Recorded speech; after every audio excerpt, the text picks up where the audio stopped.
दोस्तों, महाभारत काल में जब पांडव द्युत क्रीड़ा में अपना सब कुछ गवा देते हैं, तब उन्हें वनवास जाना पड़ता है। वनवास जाने से पहले पांडव भगवान श्री कृष्ण से मिलते हैं और उनसे कहते हैं कि हे भगवान, द्युत क्रीड़ा में सब कुछ गवाने के बाद अब हम 5 भाई द्रौपदी सहित वनवास जा रहे हैं। लेकिन वनवास जाने से पहले हम यह जानने के लिए उत्सुक हैं कि आने वाला युग यानी कि कलयुग कैसा होगा। उस समय के मनुष्य कैसे होंगे, लोगों के विचार कैसे होंगे और मोक्ष की प्राप्ति कैसे होगी।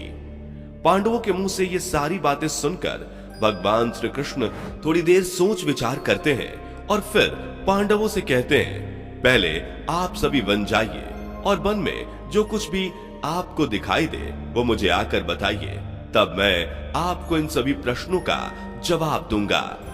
अब भगवान श्री कृष्ण के कहे अनुसार 5 पांडव भाई वन में चले गए और वन में जो कुछ भी उन्हें दिखाई दिया उसे देखकर वे हैरान रह गए।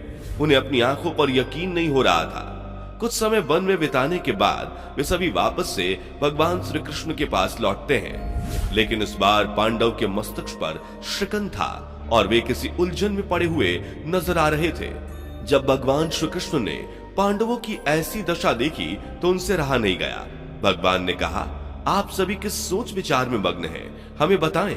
अगर संभव होगा तो हम उसका समाधान अवश्य करेंगे। भगवान श्री कृष्ण के मुंह से यह बात सुनकर पांडु पुत्र धर्मराज युधिष्ठिर ने हाथ जोड़कर कहा, हे माधव, हमारी शंका वन में दिखे उन दृश्यों को लेकर है जिसकी कल्पना हमने सपने में भी नहीं की थी। इस पर भगवान श्री कृष्ण कहते हैं, आप सभी एक एक करके मुझे विस्तार से बताएं कि आपने वन में क्या देखा। इस पर युधिष्ठिर सबसे पहले कहते हैं, द्वारका नरेश, हम सभी पांडव भाई वन में पहुंचकर अलग अलग दिशाओं में भ्रमण के लिए निकल गए थे। जब मैं अकेले वन में भ्रमण कर रहा था तो मैंने वन में 2 सूंड वाले एक हाथी को देखा। अब आप मेरी इस शंका को दूर कीजिए कि भला एक हाथी के 2 सूंड कैसे हो सकते हैं। अब अर्जुन की बारी होती है। अर्जुन बताते हैं कि उन्होंने वन में एक ऐसे पक्षी को देखा जिसके पंख पर वेद की रचनाएं लिखी हुई थी और वह मुर्दे का मांस खा रहा था। अर्जुन के बाद भीम बताते हैं कि उन्होंने वन में एक ऐसे गाय को देखा जो अपने बछड़े के जन्म के बाद उसे इतना चाट रही थी कि उसके शरीर से खून आने लगता है। इसे देखकर मैं हैरान रह गया कि कोई माता अपने बच्चे के साथ ऐसा कैसे कर सकती है।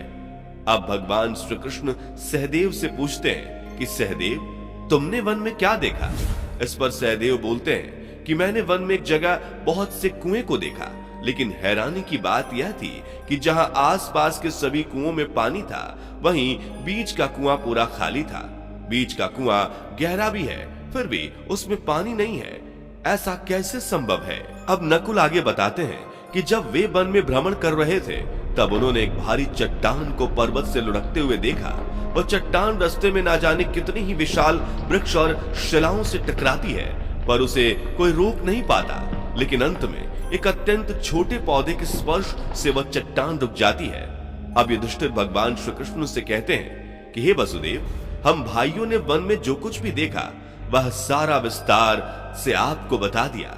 अब आप हमारी शंकाओं को दूर करते हुए इन सभी दृश्यों का अर्थ बताइए। इस पर भगवान श्री कृष्ण युधिष्ठिर से कहते हैं, धर्मराज, जैसा कि आपने बताया, आप 2 सूंड वाले हाथी को देखकर सोच में पड़ गए हैं। लेकिन धर्मराज, इसमें हैरान होने वाली बात नहीं है, क्योंकि कलयुग में ऐसे लोग ही राज्य करेंगे जो बोलेंगे कुछ और करेंगे कुछ और। इनके मन में कुछ और कर्म में कुछ और होगा। ये लोग शोषण करने का एक भी मौका हाथ से जाने नहीं देंगे। ये बस अपने हित की ही बात सोचेंगे। अब भगवान श्री कृष्ण अर्जुन से कहते हैं कि हे पांडुपुत्र अर्जुन, तुमने वन में एक ऐसे पक्षी को देखा जिसके पंखों पर वेद की ऋचाएं लिखी हुई थी, लेकिन वह मुर्दे का मांस खा रहा था। तो इसका मतलब यह है कि कलयुग में ऐसे ही लोग होंगे जो कहने को तो विद्वान ज्ञानी पुरुष कहलाएंगे, किंतु इनका आचरण राक्षसी होगा। उनके मन में यही होगा कि जल्दी किसी की मृत्यु हो और उसकी संपत्ति का मालिक वे खुद बन जाएं। कलयुग में मनुष्य के लिए सबसे ऊपर धन और संपत्ति होगा और बस कुछ गिने चुने शख्स ही वास्तविक संत होंगे। इसके अलावा कलयुग में ज्यादातर इंसान अपनों को ही ठग कर आगे बढ़ने के विचार में होंगे। अर्जुन के बाद भगवान श्री कृष्ण भीम से कहते हैं कि हे भीम, जैसा कि आपने देखा एक गाय अपने बछड़े को इतना चाटती है कि उसके शरीर से खून आने लगता है, ठीक उसी तरह कलयुग का मनुष्य भी अपने संतान पर इतना प्यार लुटाएगा कि उसके बच्चे का विकास रुक जाएगा।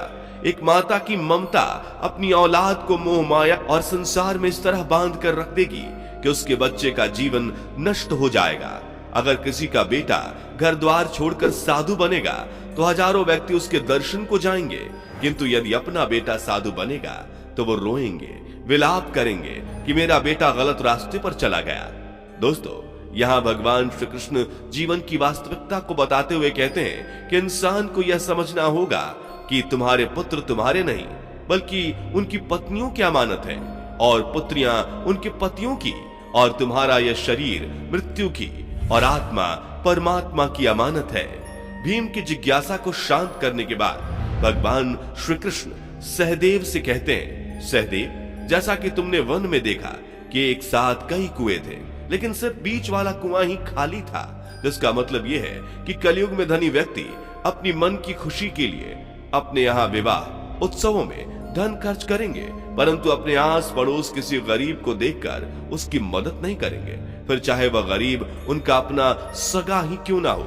अपनी मौज मस्ती के लिए, खुद को खुश रखने के लिए वे शराब, कबाब, फैशन और व्यसन में पैसे उड़ाएंगे, किंतु किसी के आंसू को पोंछना वे अपना कर्तव्य नहीं समझेंगे। कलयुग में अन्न तो होगा और धनी लोग उसका उपभोग भी करेंगे, लेकिन गरीब एक एक दाने के लिए तरसेंगे और ऐसे ही मर जाएंगे।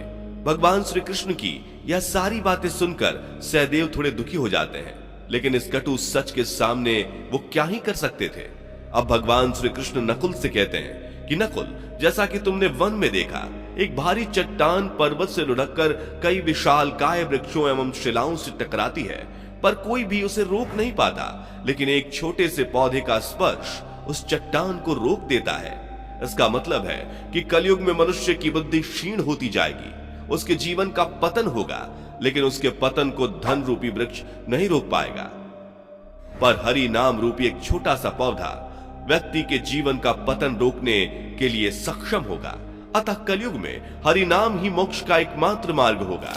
अगर व्यक्ति धन का लालच छोड़कर भगवान की भक्ति में रम जाएगा, हरि नाम का जाप करेगा, तो निश्चय ही उसे कोई दुख तकलीफ नहीं होगा और मरने के बाद भी उसे भगवान के चरणों में जगह मिलेगी।